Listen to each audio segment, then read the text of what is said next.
Hello again, friends. Welcome back to Navigational Mind.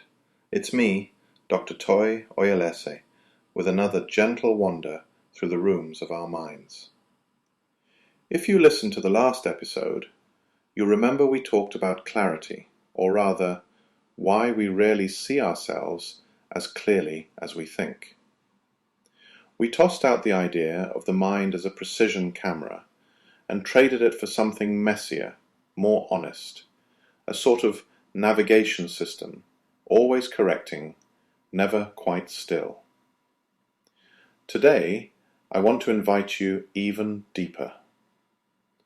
Picture your mind as a house, not one big empty loft, but a place with all kinds of rooms, corners, and, well, residents, each with its own little quirks, routines, and ways of knocking on your internal door at 3 in the morning. You might have called these voices inner critics or different sides of me. I like to call them residents, not personalities, but deeply familiar functions, some more polite than others. The big thing here is this: humans are not psychologically singular. That sense of arguing with yourself, the push-pull between wanting rest but also feeling antsy, that's not evidence of dysfunction, it's structure.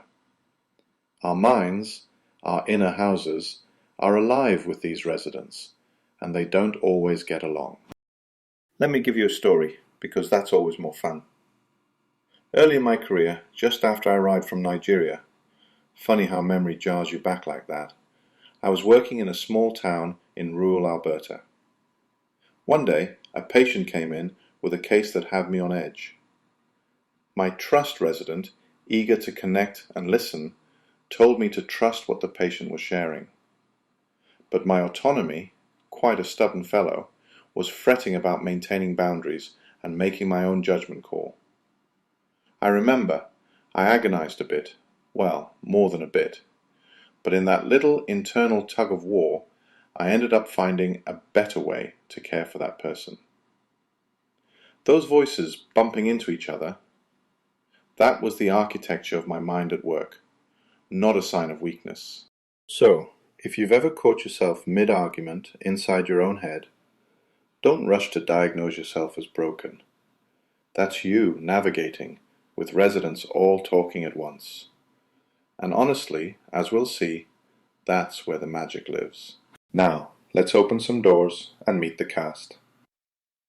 In almost every mind, there are about 7 core residents. I'll walk you through each, and trust me, you'll recognize at least a few. First, there's trust. This one's got their ear to the ground, scanning for safety, craving attachment, but always just a little bit watchful. Then comes autonomy. Wants space, wants room to breathe, to do things their own way. There's initiative, who you'll find poking around new projects, fiddling with possibilities, sometimes dragging the others out of bed. Industry's next. Oh, I know industry well. Relishes discipline, loves a checklist more than a sunrise, and sometimes pushes us right past our limits. Identity's the story keeper, writing and rewriting the narrative of who we are and what's consistent about us. Then we have intimacy. Not just romance, but real vulnerability, wanting connection, hating masks. Last is generativity. A big word, but really it's just the urge to leave a mark, to give, to create something that lasts longer than us. Let me actually put a little meat on those bones. Imagine a patient of mine, let's say debating a major career change. Trust is whispering, "Is this safe? Can you count on this new path?" Meanwhile, autonomy is plotting escape, saying, "Finally, freedom." Initiative says, "Hey, this could be fun, let's try it." While industry sidles up with a spreadsheet, sighing about logistics. Identity's busy wondering, "If I do this, who will I become?" Intimacy worries who you'll lose or gain. Generativity might pipe up, "Will this make a difference?" These are not abstract categories. They're lived every day. Most of us have that chorus playing louder when we're stressed. I'm curious, if you look at your own inner conversations, which resident do you recognize most often lately? Under stress, is it trust worrying, or autonomy pushing for control? Maybe it's industry, the relentless taskmaster. Think on that for a moment. And here's where things get lively. The residents of our inner house don't just sit quietly at their own tables. Sometimes they form alliances, say initiative teaming up with industry, curiosity plus discipline, and suddenly, boom, you've started a new business without realizing it. Other times, it's more of a standoff. Trust and autonomy, for example, often pick little spats. Trust wants closeness, autonomy wants space, and you're left pacing your living room, torn between calling a friend or savoring freedom. I see these alliances and tensions in my own life too. This takes me back.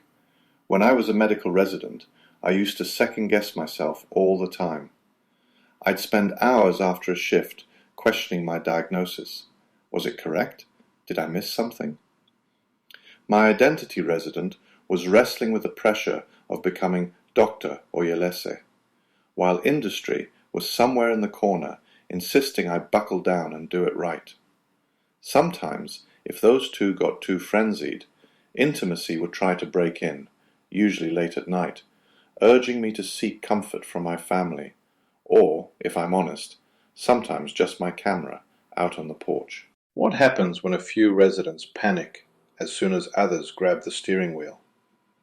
Well, sometimes you end up with those classic moments of indecision, sabotage, or just mixed feelings you can't pin down. Like, maybe identity and intimacy are at odds. Do you open up fully, or protect the story you've built? In those moments, it's not about finding the real you. It's about noticing who's leading and who's making a fuss in the back seat. So as you go about your week, maybe ask yourself, who's at the helm inside your house right now? Is it industry pushing you forward? Initiative dreaming up new adventures? Or trust pulling you back to what feels safe? The cast rotates with your context, parenting, career moves, even just chatting with a friend. Next time you face a big decision, pause and listen. Which resident's voice is loudest? Me? I'm still learning to keep an ear out for mine.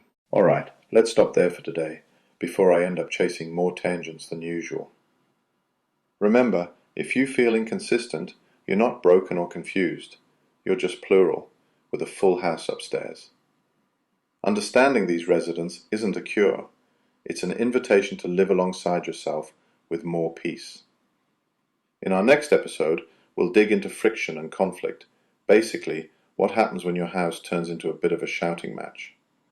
Until then, I'd love to hear which resident led your last big decision. I'll talk to you soon.